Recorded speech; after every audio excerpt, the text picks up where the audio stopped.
Hey guys, I'm DPE Carol. This is the Northbound Flying Channel, here to educate CFIs and applicants for pilot check rides about issues of the day that we need to bring up in the flight training industry. So today's topic is going to be circling approaches. Now, I see a lot of misconceptions and misunderstandings about circling approaches.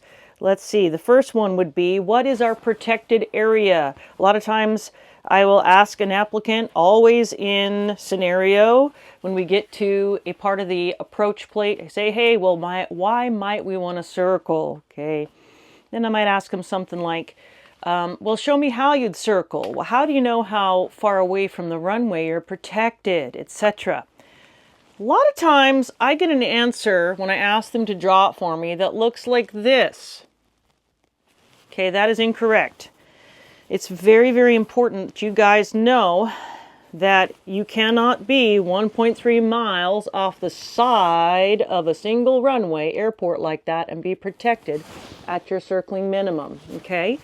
I encourage you to go to the AIM and find out more information about this, okay? AIM 5-4-55. It talks about tangential arcs, or rather the tangential connection of arcs. Oh boy.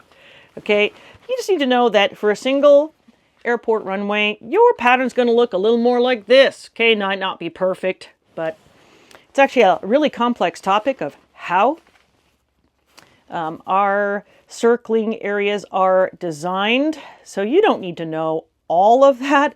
You do need to know, however, in general, where you're protected. In the most simplistic explanation, we have 1.3 miles. They draw a line here, right? And if they had a protractor, they would draw this line. And they do the same from this end of the runway. And then they join the ends, okay? This allows you to do your normal airport traffic pattern for your Category A aircraft and stay safe. So how do you know how far away you are from the runway? Well, there's some tricks you can use. You might not know it, but when you are in a regular traffic pattern in something like a Cessna 172 or other light common training aircraft that are in Category A, when you are in a downwind, you are typically somewhere around 1/4 and 1/2 mile away from the runway.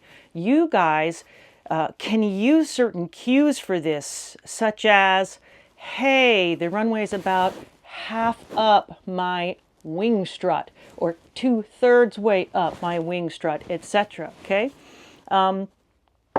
So my advice is keep it looking normal, and you will be just fine to be covered at your circling MDA. Okay? Going missed from a circle is another very convoluted topic for some folks. Okay? But at least if you know it's convoluted, that's a good start. If it's never even occurred to you to think about it, that's not good to show up at your check ride in that state of affairs. So where do you go for that information? AIM 5-4-60, okay? There's nothing like a picture. A picture's worth 1,000 words. And there's some paragraphs with words I encourage you to read about how to go missed from a circle, okay? There's a lot to know about it, but in general, climbs are always free, okay? And those connected tangential arcs are a very important piece of that equation. So, study hard, kids. I'm cheering for you. Thanks for listening.